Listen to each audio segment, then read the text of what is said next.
সবাই যখন ঘুমে বিভোর, চারপাশ যখন স্তব্ধ, তখনই ঘটে গেল এক মর্মান্তিক দুর্ঘটনা। আমি এখন যেখানে দাঁড়িয়ে আছি, ধ্বংসস্তূপের উপর দাঁড়িয়ে আছি। এখানে কিন্তু একটু আগেও, কিছুক্ষণ আগেও কিন্তু ছিল লক্ষ লক্ষ টাকার জিনিসপত্র, এখন কিন্তু ধ্বংসস্তূপে পরিণত হয়েছে। এটা হইতেছে ফরিদপুর জেলার আলফাডাঙ্গা থানার যোগীবরাট ভেন্নাতলা বাজারে। তো এইখানে সকালের সময় আগুন লেগে কিন্তু 5 থেকে 6টা দোকান পড়ে গিয়েছে। এবং এখন কিন্তু আমি যেখানে দাঁড়িয়েছি, এখানে এটা হইতেছে ভেন্নাতলা বাজারের সব থেকে বড় ব্যবসায়ী নূর স্টোর। তো আমি তার ভাইয়ের সাথে কথা বলবো। ভাই, এই দোকানে আনুমানিক কিরকম ক্ষতি হয়েছে বলে মনে করেন? ও কোটি কোটি টাকার ক্ষতি হয়েছে। অনেক টাকার মাল ছিল, অনেক কোটি কোটি নগদ টাকা ছিল, 20 নগদ লাখ, টাকা ছিল এখানে? 30 লাখ টাকা ছিল নগদ। আচ্ছা, তা এই আগুনটা আসলে মূলত কিভাবে ধরছে? কিভাবে ধরছে এটা তো বলতে পারবো না, কিভাবে মানে ধরছে কোন দোকান থেকে ছড়াই পড়ছে এটা আপনারা জানেন না? না।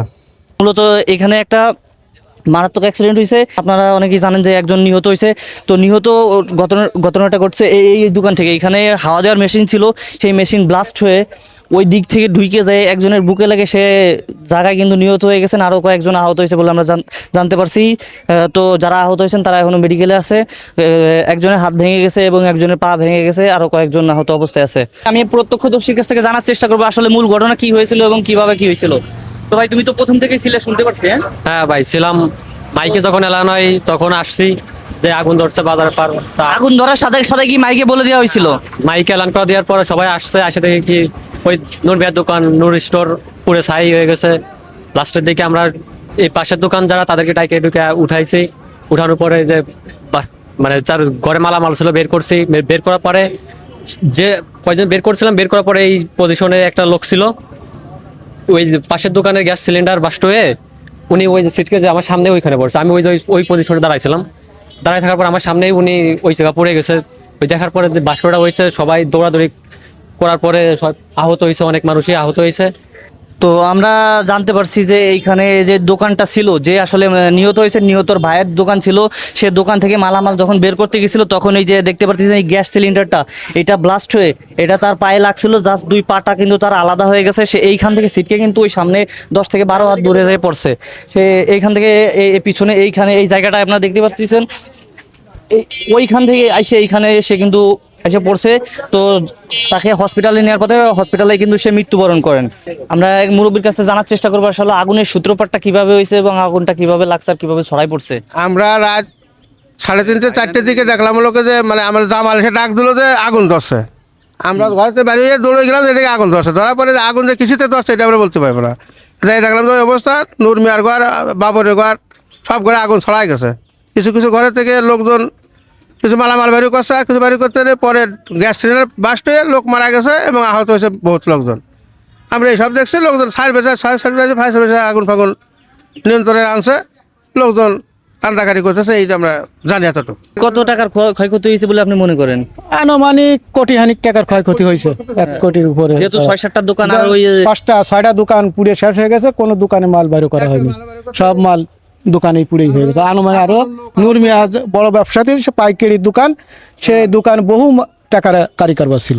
তো যার এত লাখ লাখ টাকার হয়েছে সে কোথায় আছে এখন? সে এখন বলমারি মেডিকেলে আছে। আচ্ছা, এখন আমরা দাঁড়িয়ে আছি নিহতের পরিবারের বাড়িতে। এখানে আমরা জানার চেষ্টা করবো আসলে ঘটনা কি ঘটেছিল। তো ওইখানে যখন আগুন লাগছিল উনি কোথায় ছিল? উনি তখন বাড়ি ছিল, বাড়ি থেকে ওখানে যায়, যাওয়ার পর ভেনাতলা বাজারে যায়। যাওয়ার পরে ওরা ওই আগুনগুলো ঠেকাবার চেষ্টা করছে। তার ঠেকাতে ওটা আগুন বেশি প্রচণ্ড আকারে ধরছে। তখন গ্যাস সিলিন্ডার বাস্ট হয়ে যায়, উনি মারা যায়। তো এইখানে কি কোনো প্রশাসন আসছিল কিংবা এখানে প্রশাসন, হ্যাঁ, সহায়তা পাওয়ার ভিতর প্রশাসন আসছিল। বয়লমারি থানার ওনারা আসছিল। আর বয়লমারি থানা থেকে আমাদের ফায়ার সার্ভিস টিম ওনারাও আসছিল। এসে ফায়ার সার্ভিসে আগুন নিয়ন্ত্রণে নেয়। আমাদের ওই খবর শোনার পরে সব জায়গা ছাড়াই পরে সব জনগণ এসে দেখছে। এরপরে আবার আমাদের বর্তমান চেয়ারম্যান সাহেব, থানা বিএনপির সভাপতি সাহেব, উনি আসছেন। উনি এখন আমার বাড়িতেই আছেন। তা উনিও কিছু বলুক। ঘটনা সম্পর্কে আপনি কিছু? ধন্যবাদ আপনাদের। আসলে একটা দুঃখজনক ঘটনা। আমার ইউনিয়ন থেকে একটা তরল সহজ সরল একটা প্রাণ ঝরে গেল। আল্লাহ রব্বুল আলামিন, আমরা তার জন্য দোয়া করি, আল্লাহ যেন তাকে বেহেশত নসিব করে। এই যে ঘটনাটা ঘটছে, এটা একটা দুর্ঘটনা এবং কয়েকটা ঘর, 5টা ঘর পুড়ে ভস্মীভূত হয়ে গেছে এবং লক্ষ লক্ষ টাকার ক্ষতি হয়েছে। এবং এই ছেলে এই খবর পেয়ে ওইখানে গেছে, সে উপকারের জন্য গেছে, আগুন নেভানোর জন্য গেছে, কিন্তু নিভেতে যে সেই দুর্ঘটনার শিকার হয়েছে এবং সে অসুস্থ অবস্থায় বা হাসপাতালে নেওয়া হয় এবং হাসপাতালে ডাক্তার তাকে মৃত ঘোষণা করে।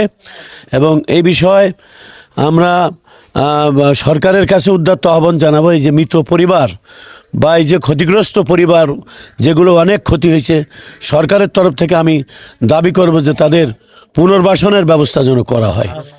এবং আরও অনেকেই হাসপাতালে আছে, তারা চিকিৎসাধীন আছে, তারা বোয়ালমারী হাসপাতালে চিকিৎসাধীন আছে। আমরা তাদের আরোগ্য কামনা করি এবং এই যে ব্যক্তি মারা গেছে এ অতিশয় একটা ভালো ছেলে ছিল, মহান রব্বুল আলামিন তাকে কবুল করছেন। আমরা তার জান্নাত কামনা করি এবং তার শোক সন্তপ্ত পরিবারের প্রতি গভীর সমবেদনা জানাই। এবং আমি ইউনিয়ন পরিষদের চেয়ারম্যান হিসাবে ইনশাল্লাহ এই পরিবারটাকে দেখভালের চেষ্টা করব এবং যারা ক্ষতিগ্রস্ত হয়েছে তাদের কাছে সরকার থেকে আমরা চেষ্টা করব যে তাদের কিছুটা হলেও যেন আমরা ক্ষতিপূরণটা সরকার থেকে আনতে পারি, এই চেষ্টাও আমি ইনশাল্লাহ করব। সবাইকে ধন্যবাদ। আপনার কি কোনো বার্তা আছে, মানে যে আপনার কোনো বার্তা বা কোনো দাবি দেওয়া আছে কিনা? দাবি দেওয়া আর কি থাকবে, এখন আমাদের যখন চেয়ারম্যান সাহেব বলছেন তখন চেয়ারম্যান সাহেব যদি একটু নেক নজরে তাকায় তাহলে পরে আমরা মোটামুটি একটু।